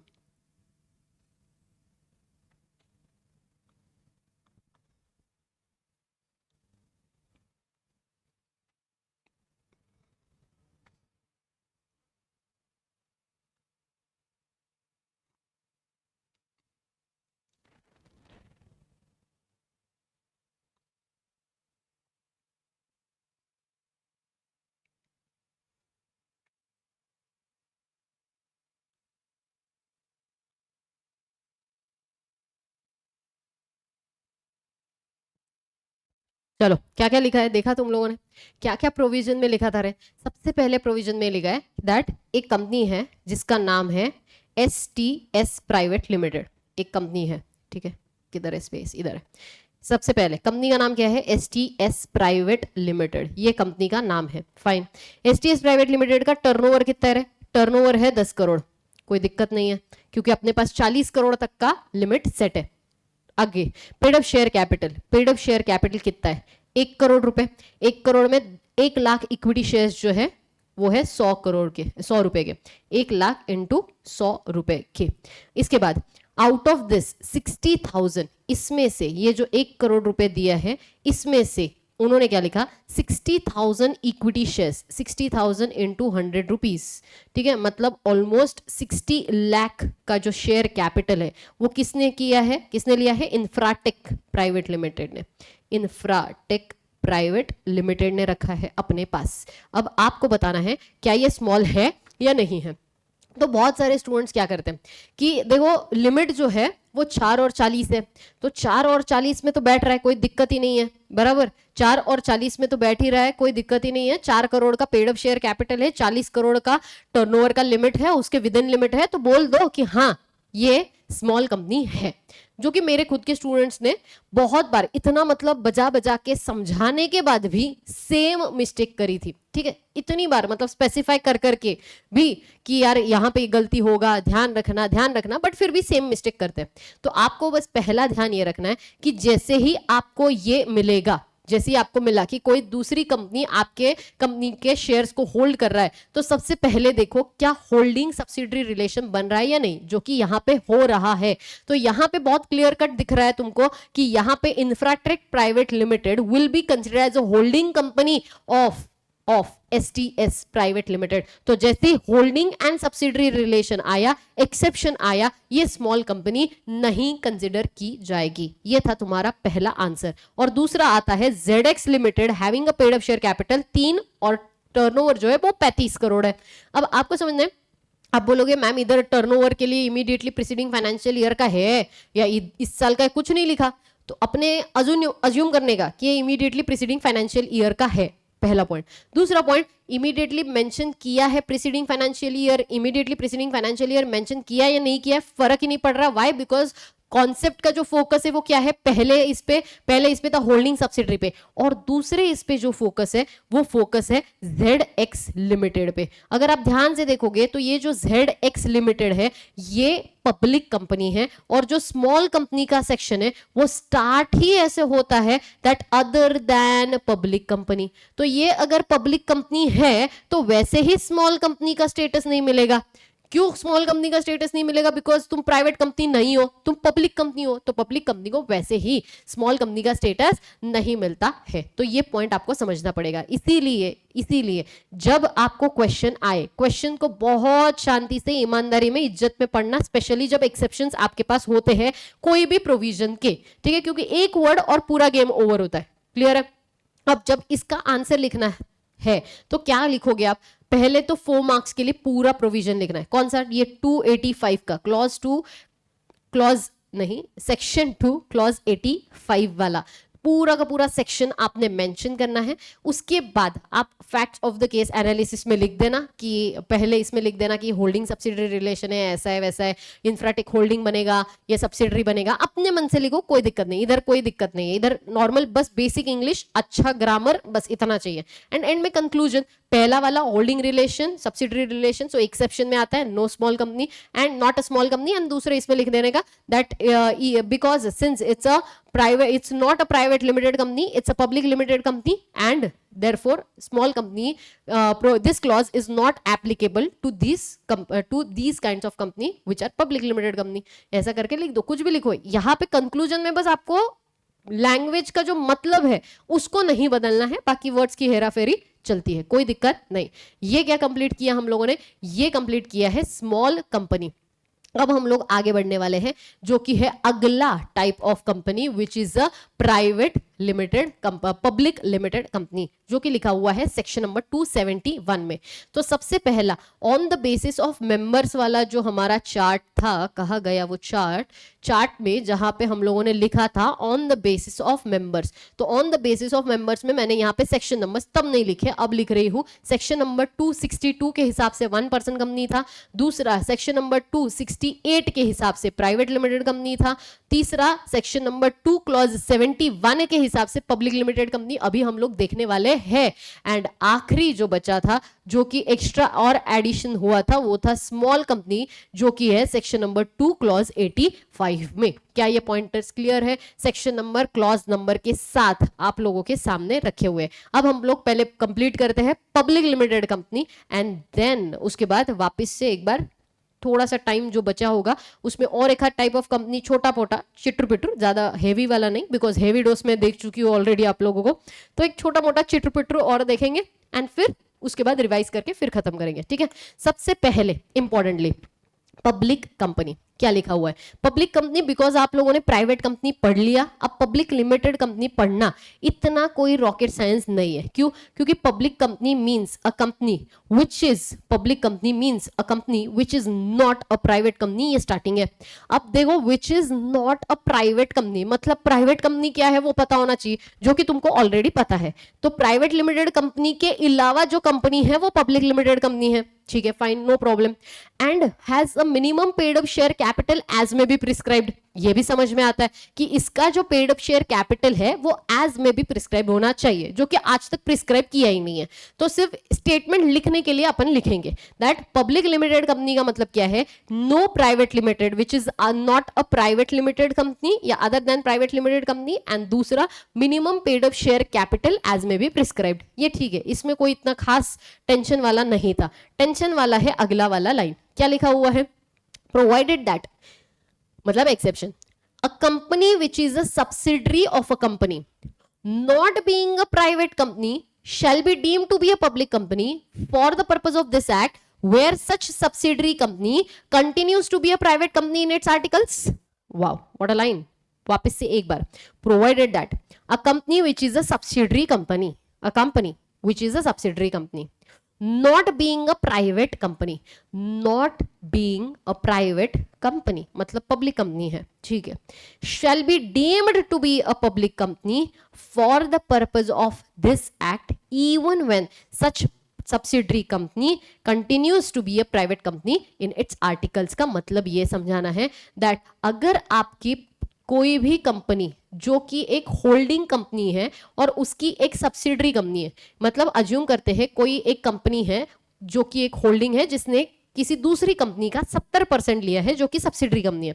अब ये जो होल्डिंग कंपनी है, ये होल्डिंग कंपनी है तुम्हारा पब्लिक लिमिटेड कंपनी, और ये जो सब्सिडरी कंपनी है ये है तुम्हारा प्राइवेट लिमिटेड कंपनी। अब हुआ ये है कि ये जो प्राइवेट लिमिटेड कंपनी है वो जस्ट बिकॉज तुम्हारा जो होल्डिंग कंपनी है वो पब्लिक लिमिटेड कंपनी होने की रीजन की वजह से तुमको भी even though in your articles of association you are considered as a private limited company, हम जो है हम तुमको पब्लिक कंपनी मानेंगे, हम तुमको पब्लिक कंपनी मानेंगे, मतलब सब्सिडरी ऑफ अ, मतलब कि subsidiary of a public company, subsidiary of a public company is also considered as a public company। इसीलिए इतना लंबा लिखा है that provided that a company which is a subsidiary of a company not being a private company shall be deemed to be a public company even though for the purpose of this act, बस ये ध्यान रखना, for the purpose of this act only, this act मतलब companies act 2013 only, बचे हुए acts के लिए हम बात नहीं कर रहे हैं, बचे हुए एक्ट्स में ये कंपनी जो होगी वो प्राइवेट लिमिटेड कंपनी ही मानी जाएगी। इनकम टैक्स एक्ट के लिए जो भी हमारी सब्सिडरी कंपनी है वो प्राइवेट लिमिटेड कंपनी बनकर ही अपना रिटर्न फाइल करेगी, लेकिन for the purpose of this act, for the purpose of companies act 2013 हम लोग जो है ऐसी सब्सिडरी कंपनी को क्या मानेंगे, हम ऐसी सब्सिडरी कंपनीज को प्राइवेट लिमिटेड कंपनी ही मानेंगे, क्या पब्लिक लिमिटेड कंपनी ही मानेंगे, even though in its articles it is considered as a private limited company. क्या ये बात समझ आई? सो बेसिकली अगर समराइज करना है तो subsidiary of a public company is deemed to be a public company. Minimum number of member 7 है, maximum का कोई लिमिट नहीं है। यहां पे जो शेयर्स है वो बहुत फ्रीली ट्रांसफरेबल है। शेयर्स फ्रीली ट्रांसफरेबल क्यों लिखा जाता है? बिकॉज इसीलिए ताकि देखो यहां पे पब्लिक में हम लोगों के ये जो पब्लिक लिमिटेड कंपनीज के जो शेयर्स होते हैं वो पब्लिक को अवेलेबल होते हैं फॉर द सब्सक्रिप्शन। तो कोई भी आकर शेयर सब्सक्राइब कर सकता है या सिक्योरिटीज को सब्सक्राइब कर सकता है, एंड ये एक जगह एक बंदे से दूसरे बंदे को इमीडिएटली ट्रांसफर भी हो सकते हैं, सेल किया जा सकता है, बाय भी हो सकता है। ये प्रोसेस बहुत इजी है क्योंकि पब्लिक इन्वॉल्व है, यहाँ पे लिमिटेड लोग इन्वॉल्व नहीं है, यहाँ पे पूरी दुनिया जनता इन्वॉल्व है, इसीलिए फ्रीली ट्रांसफरेबल है। ये था तुम्हारा पब्लिक कंपनी का पूरा प्रोविजन। इसके साथ साथ पब्लिक कंपनी को लेके और एक आगे प्रोविजन है, वो कनेक्ट होने के बाद पब्लिक कंपनी और वो जो आगे आने वाला कॉन्सेप्ट होगा यानी कि जो गवर्नमेंट कंपनी का है, वो दोनों मिलाकर कोई क्वेश्चन बनता है। वो जो भी क्वेश्चन बनेगा वो हम लोग देखने वाले हैं, बट अभी नहीं देखेंगे, वो जब कॉन्सेप्ट आएगा उसके बाद समझेंगे। तो ये हो गया हमारा प्राइवेट कंपनी पूरा, हमारा स्मॉल कंपनी पूरा हुआ, पब्लिक कंपनी पूरा हुआ। अगला आता है on the basis of control. अब देखो, अगर मैं अभी on the basis of control start कर दूंगी तो वो हेवी कॉन्सेप्ट है पूरा। होल्डिंग एंड सब्सिडरी कंपनी, ये एक बहुत हेवी कॉन्सेप्ट है। I can go on and on and on for almost 1.5 hour for holding, subsidiary, associate and government company साथ में पुट टुगेदर, बिकॉज ये सारे कनेक्टेड कॉन्सेप्ट है और मुझे ये सारे के सारे साथ में पढ़ाने होते, तो इतना हेवी डोज अब इसके बाद मैं नहीं देने वाली। तो मैं इसीलिए ये जो कॉन्सेप्ट होगा होल्डिंग, सब्सिडरी, एसोसिएट, मैं लेने वाली हूं अगले यूनिट में, ठीक है, अगले लेक्चर में, यानी कि लेक्चर नंबर 3 में होगा ये कॉन्सेप्ट। अभी के जो भी टाइम बचा है हम लोगों के पास, उस टाइम में मैं छोटे छोटे जो कॉन्सेप्ट है जो कि और भी टाइप ऑफ कंपनीज है, कभी कभी एग्जाम में पूछे जाते हैं या आपको पता होने चाहिए, उन टाइप ऑफ कंपनीज पर हम लोग अभी बात करेंगे जो छोटे छोटे चिट्र पिट्र है। उससे क्या होगा, चिट्र पिट्र कंप्लीट करेंगे, एक दिन में हेवी डोज नहीं होगा, क्योंकि जो अगला सेशन होगा वो काफी हेवी डोज वाला होगा और वो एक्सट्रीमली इंपॉर्टेंट होगा, क्योंकि holding, subsidiary, government and associate सबसे बड़ा खतरा होता है फॉर स्टूडेंट्स, क्योंकि इस पे हम लोग इतने घुमा घुमा के क्वेश्चंस पूछते हैं, इतने आपको कॉन्सेप्चुअली मतलब पता भी नहीं चलेगा, एक वर्ड बदल देंगे और पूरा आंसर बदल जाएगा, जो कि मेरे स्टूडेंट्स ने गलतियां करी है। इसके बेसिस पे मैं इतना बता सकती हूँ, क्योंकि मैंने देखा है, मैंने क्वेश्चन फ्रेम करके बस दे दिया उनको और उन्होंने गलतियां की है। तो वो जो कॉन्सेप्चुअल क्लैरिटी होती है ना, वो सिर्फ तब आएगी जब आप उसको बहुत एक्सट्रीम डिटेल में समझोगे, और इतना टाइम हम लोग अभी नहीं डालेंगे, क्योंकि ऑलरेडी हेवी बर्डन हो गया आज प्राइवेट लिमिटेड कंपनी का, स्मॉल कंपनी का। तो अभी हम लोग देखेंगे छोटा छोटा कॉन्सेप्ट, जो कि होगा पहला on the basis of access to the capital. अब ये जो on the basis of access to the capital है, इसमें कौन से दो तरीके की कंपनीज है, एक है लिस्टेड कंपनी, दूसरा है अनलिस्टेड कंपनी। एक कौन सा है, एक है लिस्टेड कंपनी, दूसरा है unlisted company. Okay, listed company का मतलब क्या लिखा हुआ है, according to section number 2 clause 52 के हिसाब से लिस्टेड कंपनी मतलब क्या है, as per the definition given in the section 2 clause 52 of Companies Act 2013, it is a company which has any of its securities listed on a recognized stock exchange। बड़ा ध्यान से समझिएगा, यहाँ पे ऐसा लिखा है, it is a company which has of its securities listed on any of the recognized stock exchange। Now recognised stock exchange का मतलब क्या है, मतलब ये है कि यहाँ पे रिकॉग्नाइज्ड स्टॉक एक्सचेंजेस जो है वो इंडिया में सिर्फ दो है। कौन से दो है, बहुत सारे स्टूडेंट ने जवाब भी दिया होगा, एनएससी एंड बीएससी, ये हमें पता है, national stock exchange, Bombay stock exchange. Bombay stock exchange सिर्फ और सिर्फ ये दो ही स्टॉक एक्सचेंजेस है जिनको हम लोग रिकॉग्नाइज्ड स्टॉक एक्सचेंजेस मानते हैं। अब ये जो रिकॉग्नाइज्ड स्टॉक एक्सचेंजेस है, इन पर अगर आपके कंपनी की सिक्योरिटीज या शेयर्स लिस्ट, सिक्योरिटीज, शेयर्स तो बहुत छोटा वर्ड हो गया, क्यों छोटा वर्ड हुआ है, क्योंकि यहाँ पे वर्ड जो यूज किया है सिक्योरिटीज, उसको यहाँ पे क्या एक्सप्लेन किया है, the word securities according to the section 2 clause 81 of companies act has been assigned the same meaning which is been given under section 2 clause H of Securities Contract Regulation Act 1956 when I was doing my CS, या even rather मैंने as a teacher भी CS के बहुत सारे subjects को सिखाया है, specially securities law and capital market को बहुत सालों तक सिखाया है। तो ये वाले इसमें ना, ये सिक्रा एक्ट जो है 1956, ये बहुत ज्यादा हम लोगों ने तब पढ़ा था। तो वहां पे सेक्शन नंबर 2 क्लॉज H पे एकदम लंबी लिस्ट दी हुई है, बहुत सारी चीजें इंक्लूड किया हुआ है वहां पे, जिसको बोला गया है कि ये सब कुछ सिक्योरिटी के डेफिनेशन में जाएगा। Bonds, debentures, shares, preference shares, commercial paper, certificate of deposit, न जाने क्या क्या बहुत कुछ लिखा हुआ है। तो इतनी लंबी जो लिस्ट दी हुई है clause H of section 2 of SCRA act के हिसाब से, 1956 के हिसाब से, उन सिक्योरिटीज में से कोई भी एक, यानी कि सिर्फ not necessarily only equity shares, not necessarily only equity shares, bonds भी चलेंगे, आपके डिबेंचर्स भी चलेंगे, इसमें से कोई भी एक सिक्योरिटी अगर रिकॉग्नाइज्ड स्टॉक एक्सचेंज पे लिस्ट हो गई तो फिर बात खत्म होगी, आपको लिस्टेड कंपनी माना जाएगा according to section number 2 clause 52 के हिसाब से। बट यहां पे उन्होंने एक एक्सेप्शन डाल दिया। अब ये एक्सेप्शन क्या है, provided that such class of companies which have listed which have listed, इस पर बहुत फोकस करना, which have listed or the intent to list such class of securities or the intent to list such class of securities as may be prescribed in consultation with SEBI shall not be considered as listed company. आप बोलोगे कि ma'am देखो अभी हमने just पढ़ा कि अगर securities listed है तो फिर लिस्टेड है, ठीक है, अभी आप बोल रहे हो नीचे ये लिखा कि सच क्लास ऑफ कंपनीज जो कि लिस्टेड है वो लिस्टेड नहीं है, तो अभी हम क्या समझे, लिस्टेड है या नहीं है, और अगर लिस्टेड है तो उसको लिस्टेड मानना है या नहीं मानना है.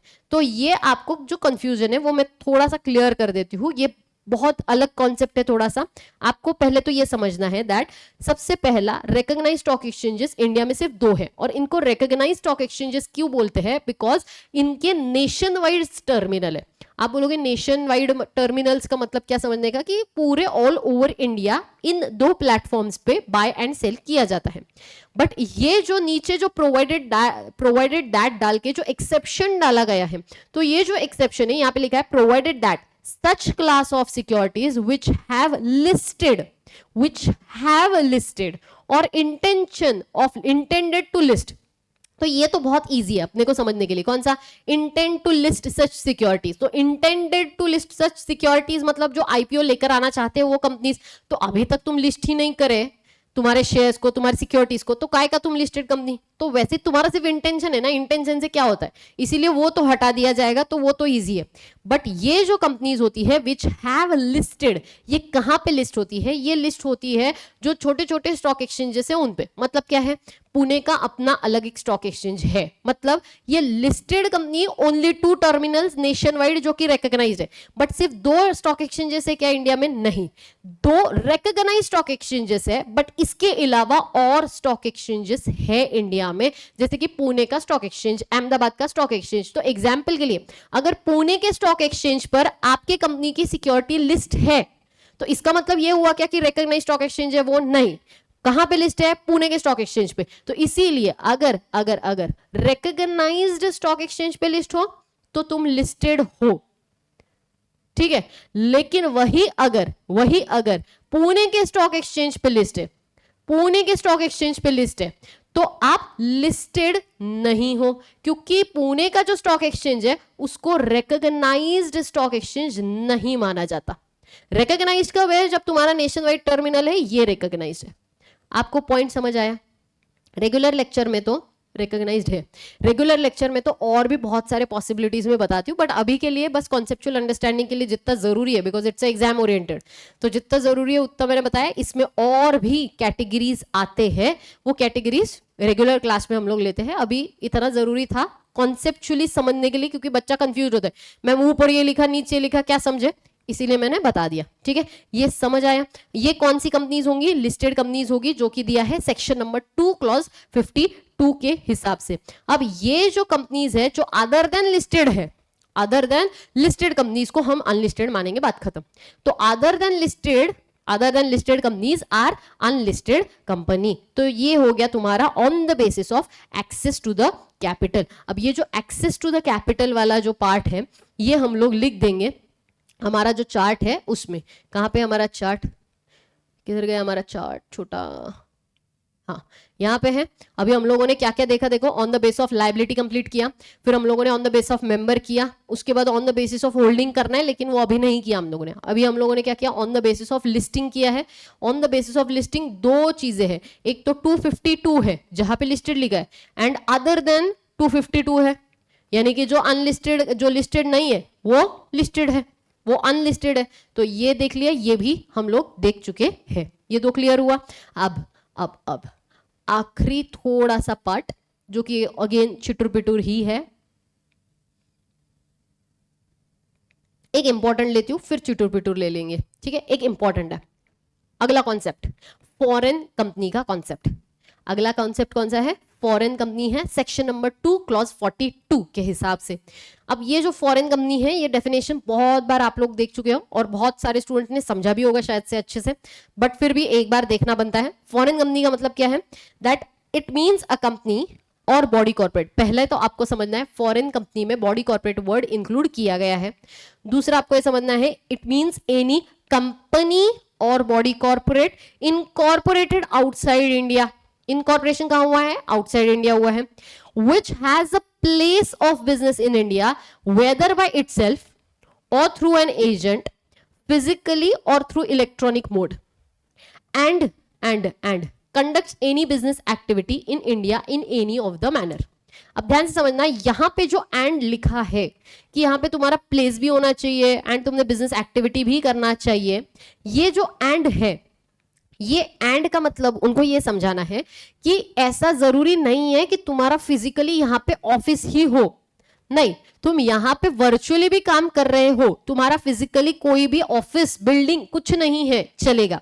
ठीक है, मैं इसके बहुत डिटेल, जब रेगुलर लेक्चर्स होते हैं बहुत डिटेल में बहुत सारे पॉइंटर्स ले लेके बहुत सारी चीजें कवर करती हूँ, बिकॉज ये जो टॉपिक है फॉरेन कंपनी का वो सीए इंटर में है और वो चैप्टर ऑलमोस्ट पूरा चैप्टर है आप लोगों को प्रॉपर 10 से 12 पेजेस का चैप्टर है, ऑलमोस्ट 10 से 15 पेजेस ऑलमोस्ट चैप्टर है वो पूरा. तो ये दिखने में सिर्फ 4 लाइंस है, बट इस पर आपको आगे जाके 15 पेजेस पढ़ने हैं. तो अभी के लिए जितना जरूरी है उतना सिर्फ यही है, because it's a exam oriented batch. So अभी के लिए जो जरूरी है वो सिर्फ इतना है कि कोई भी बिजनेस जिसका इनकॉर्पोरेशन आउटसाइड इंडिया हुआ है, जिसका इनकॉर्पोरेशन आउटसाइड इंडिया हुआ है but having a business place in India, या तो फिर खुद से, या तो फिर कोई एजेंट से, या तो फिजिकली, या तो इलेक्ट्रॉनिक मोड में, एंड उसके साथ साथ वो धंधा भी कर रहे हैं. तो पहला, अगर इनकॉर्पोरेशन इंडिया, पहला पॉइंट, अगर इनकॉर्पोरेशन जो है, अगर इनकॉर्पोरेशन जो है वो इंडिया में होता है एंड जो धंधो है वो भी इंडिया में है, तो क्या ये फॉरेन कंपनी है क्या? नहीं. क्या ये फॉरेन कंपनी है क्या? नहीं. ये कौन सी कंपनी है फिर? ये इंडियन कंपनी है. क्यों? क्योंकि तुम्हारा इनकॉर्पोरेशन कंपनीज एक्ट 2013 के अंडर हुआ है, तुम्हारा धंधो भी इंडिया में है, तो तुम्हारा पूरा का पूरा इंडिया से connection, business place India, conduct the business in India, incorporation India, तो तुम इंडियन कंपनी बन गए. दूसरा, इनकॉर्पोरेशन आउटसाइड इंडिया है.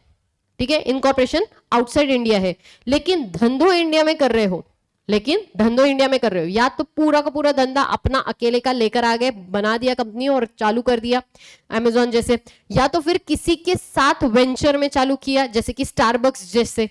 ठीक है, it's a strategic alliance, right. So वैसा आपने या तो किसी एजेंट के थ्रू धंधा स्टार्ट किया है या तो फिर बाय योरसेल्फ ओनली. वो तो गवर्नमेंट के परमिशन पे डिपेंड करता है कि फेमा एक्ट के रूल्स वगैरह लगेंगे कि ऑटोमेटिक रूट से आओगे आप या डायरेक्ट रूट से आओगे, क्या होगा क्या नहीं, वो सारे अलग एक्ट्स बताएंगे आपको कि आपको कितनी परमिशन मिलेगी यहाँ पे धंधा करने की, कितना परसेंटेज आपके पास होना चाहिए, कितना परसेंटेज कंपनी के पास होना चाहिए जो कि इंडिया में है, तो या जो भी पर्सन इंडिया का है, तो वो सारी चीजें मेंशन की गई है. तो वहां पे जो मेंशन किया है वो तो किया है, वो अलग बात हो गई.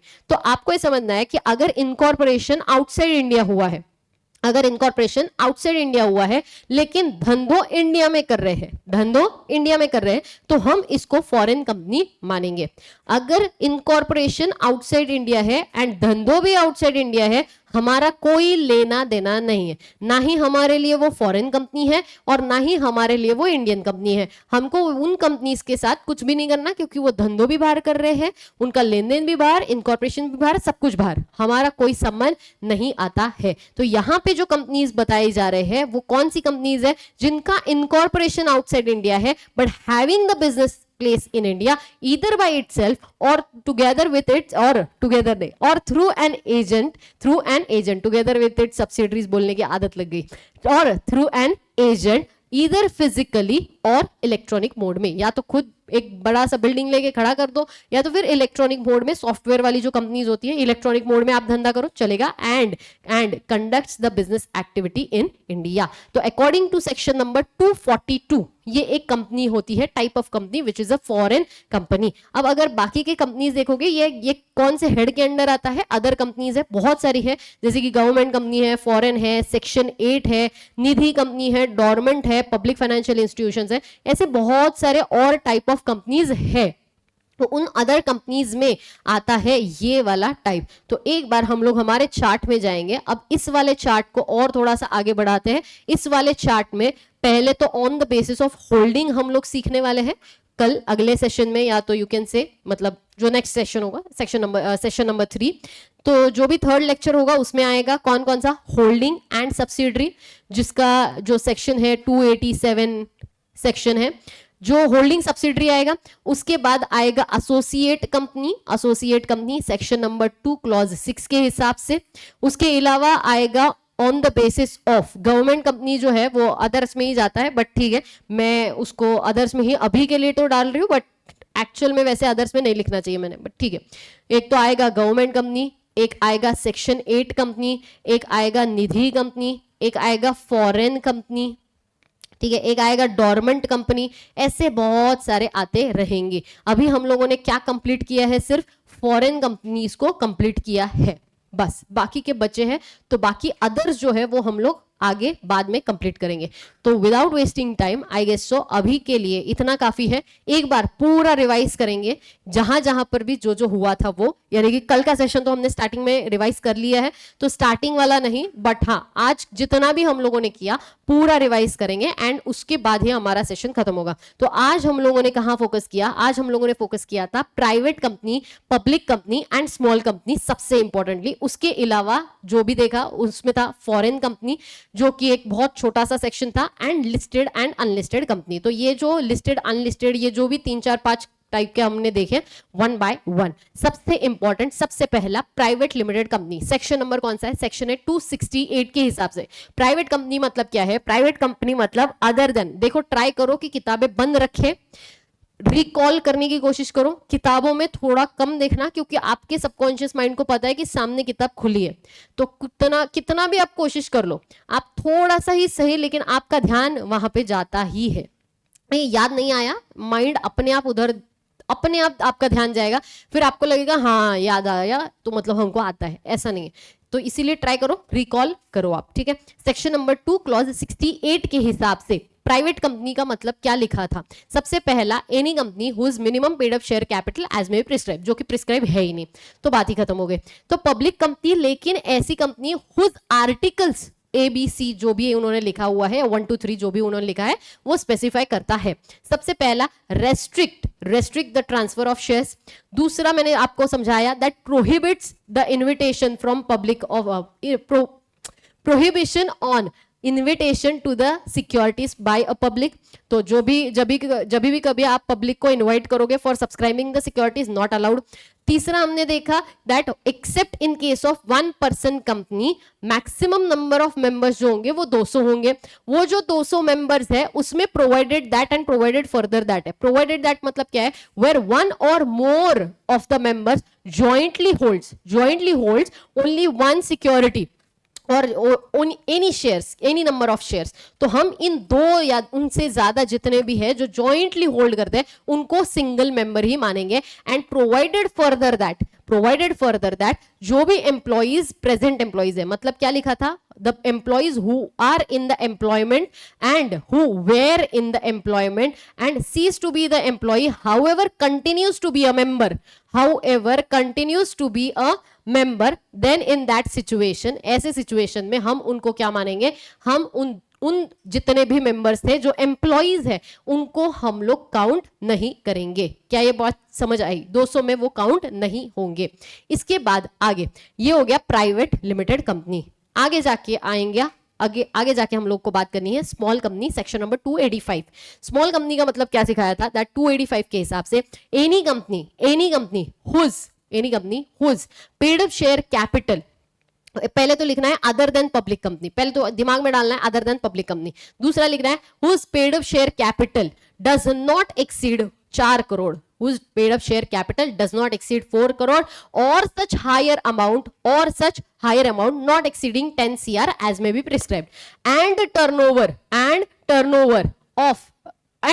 according to statement of profit and loss of immediately preceding financial year not exceeding 40 crore or such higher amount not exceeding 100 CR as may be prescribed and such other. आगे जाके ये 2 कंडीशंस जब एंड में पूरे हो जाएंगे तो उसके एक्सेप्शन डाले थे कि अगर आपकी कंपनी होल्डिंग सब्सिडरी रिलेशन रखता है, बात खत्म, आप उसको स्मॉल का स्टेटस मत दो। अगर आपकी कंपनी सेक्शन 8 है, स्मॉल का स्टेटस नहीं देने का। एंड आखिर में अगर आपकी कंपनी स्पेशल एक्ट के अंडर गवर्न होता है वो कंपनी, तो फिर उसको भी स्पेशल एक्ट का प्रोविजन सेक्शन 285 के हिसाब से स्मॉल कंपनी का स्टेटस नहीं देना है, ठीक है, यहां तक क्लियर हुआ। उसके बाद हमने देखा public company minimum number of members 7, maximum no limit, transfer very easily कर सकते हैं। बस एक ही पॉइंट था जो काम का था, other than private company minimum paid up share capital as may prescribed वगैरह, ठीक है। सबसे इंपॉर्टेंट जो पॉइंट था वो यही था that any subsidiary company of a public company, even though in its articles continues to be a private limited company, still considered as a public limited company for the purpose of this act। ये पूरा statement है। I repeat this statement once again। ध्यान से, ये words जो उन्होंने लिखे थे, जो उन्होंने जो प्रोविजन लिखा है बहुत कॉम्प्लिकेटेड लिखा है, उसी वर्ड्स को, उन्हीं वर्ड्स को बिना मतलब बदले बट फिर भी लीगल लैंग्वेज में मैंने बस अभी बताया। क्या बताया मैंने?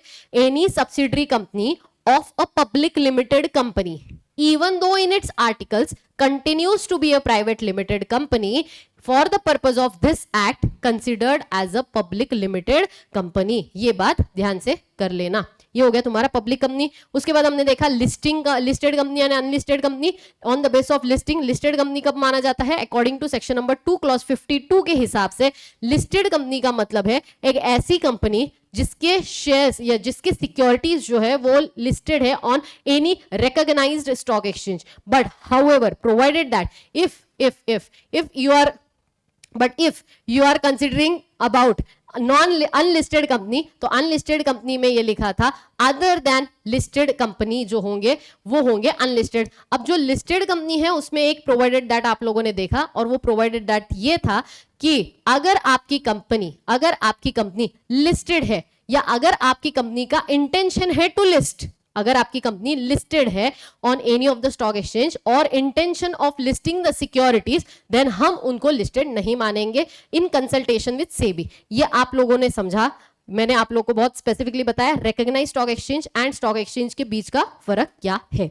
इसी के साथ हमारा ये जो रिवीजन है ये भी कंप्लीट होता है, हमारा टॉपिक डन। एंड आखिरी हमने देखा foreign company, section number 2 clause 42 के हिसाब से फॉरेन कंपनी का मतलब होता है जहां पे where any company incorporated outside India having a business place in India either by itself और through a agency either physically और through an electronic mode and conduct the business activity in India, तो हम उसको foreign मानेंगे। मतलब क्या समझना है? अगर इंडिया में इनकॉर्पोरेशन धंधो इंडिया में तो Indian company, incorporation outside India धंधो इंडिया में तो foreign company, incorporation outside India धंधो बाहर, हमारा कोई लेना देना नहीं होगा। इसी के साथ हमारा ये रिवीजन भी आज का खत्म होता है। हम लोग मिलेंगे अब अगले सेशन में जो कि बहुत ज्यादा इंपॉर्टेंट होगा, बहुत ज्यादा एक्सट्रीमली डिटेल्ड वर्जन होगा जो कि होगा regarding holding company, subsidiary company and associate company. तो we will meet in the next lecture को लाइक जरूर करना। अगर आप लोगों को लगा कि आप लोगों में कुछ भी वैल्यू एडिशन हुआ है conceptually specially, then please do share it with your friends ताकि वो लोग भी इस चीज का बेनिफिट ले सके। Take care and bye bye, keep studying guys.